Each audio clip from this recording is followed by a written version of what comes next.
Luto na po ang ating chili oil. More than 4 hours ko po itong niluto sa mahinang apoy lamang.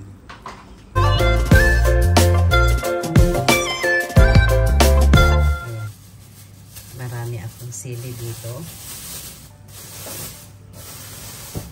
Good morning everyone.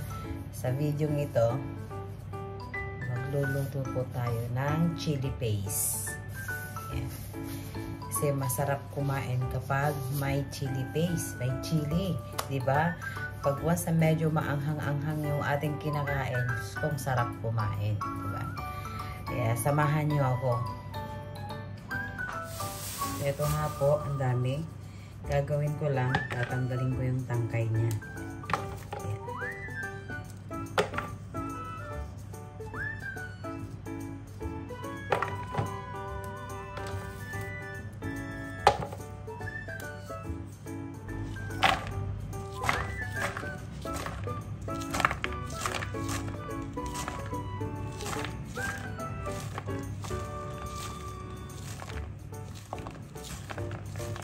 At ito na po, tapos ka nang nalinisan lahat at ganito kadami.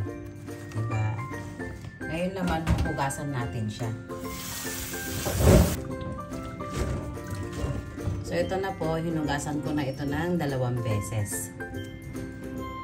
So, dito, gagamit po ako ng 2 malalaking sibuyas, 3 bawang at luya.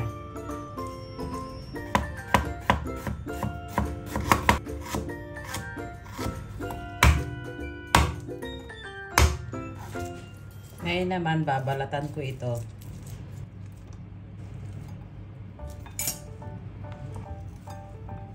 Simulan na natin ang pag-blender. Una, maglalagay po ako ng sili dito sa blender. Kukontrolin ko lang po yung ilalagay ko kasi hindi lang naman sili yung ilalagay muna. Maglalagay na rin po ako ng sibuyas. Ayan. At lalagyan din po natin ito ng oil.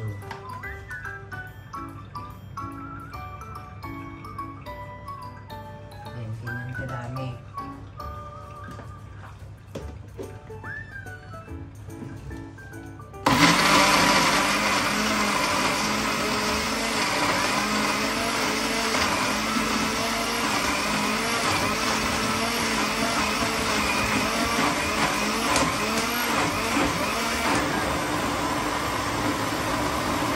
Ngayon naman,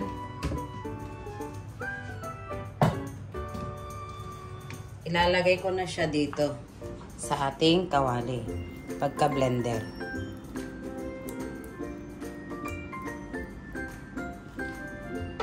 Uulitin ko lang po yung proseso na ginawa ko. Ang ganda po ng kulay niya.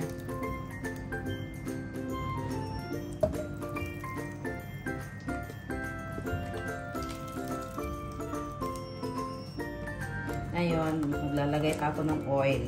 Inilagay ko lang po dito sa blender para po makuha ko lahat ng sili. Yan, ganyan lang. Antayin lang natin po itong kumulo. Ayan, kumukulo na po. Halu-haluin lang natin siya para hindi po masunog. At dahil nag-start na po siyang kumulo, pwede na rin po tayong mag-add ng kung ano ang gusto nating ilagay na pampalasa. Gaya ko, maglalagay ako ng magic sarap. Dahil marami din po ako ilalagay. Ayan. And then, maglalagay din po ako ng chicken or cubes. Dagdag pampalasa din po. Pwede rin nyo itong lagyan ng hipon, mga ganon, kung gusto nyo. Ayan.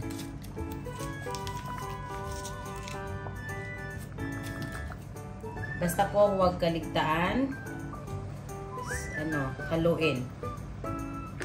Kasi baka masunog sa ilalim. Habang tumatagal, ganito po ang nagiging itsura niyan. Ang ganda-ganda ng itsura. Grabe. Ngayon po, maglalagay na rin ako ng asin. Kontrolado lang po yung asin na ilalagay ko kasi hindi kami masyado sa maalat.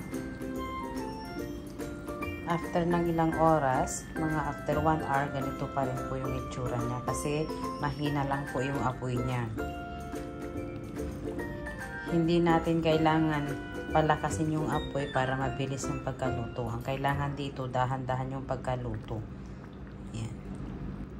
Tapos, laging hinahalo. Ang palatandaan ko na hindi pa siya ayos kasi marami pa siyang, may mga tubig-tubig pa siya. Malalaman natin ito, makikita ninyo mamaya kung yung luto na, yung talagang walang tubig-tubig na.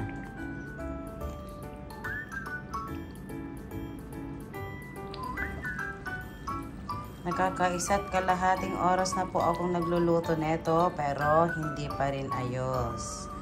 Matagal pa po ito bago maluto. Kasi kung hindi natin ito lulutuin ng maayos, madali po siyang masira. Kaya kailangan natin ayusin.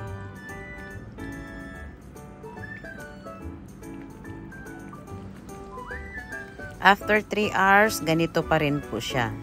So, malalaman natin na hindi pa rin luto kasi may mga bula-bula pa.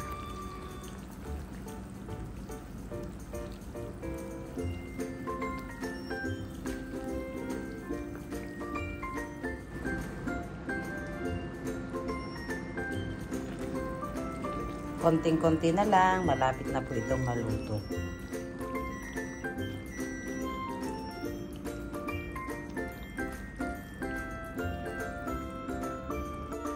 Malapit na po itong maluto. Kailangan ko po maglagay ng 1 kutsarang vinegar para magkaroon po ito ng preservative para hindi po siya masira. Pagkalagay po ng vinegar, huwag munang hahaluin ng mga ilang minuto.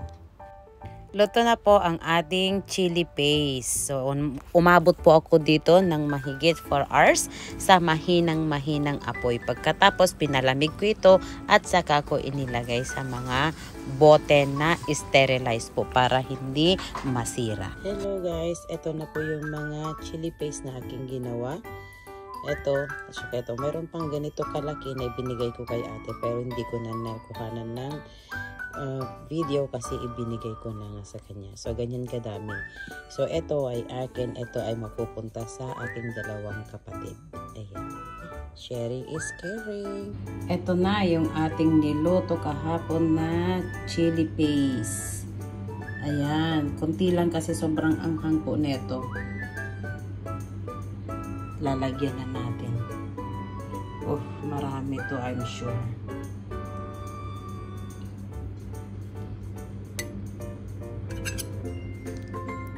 Kunti lang dapat kasi maanghang, super anghang po nung chili paste natin.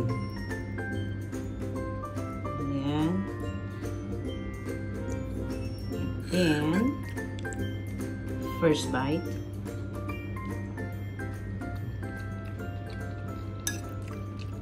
Wow! Yummy!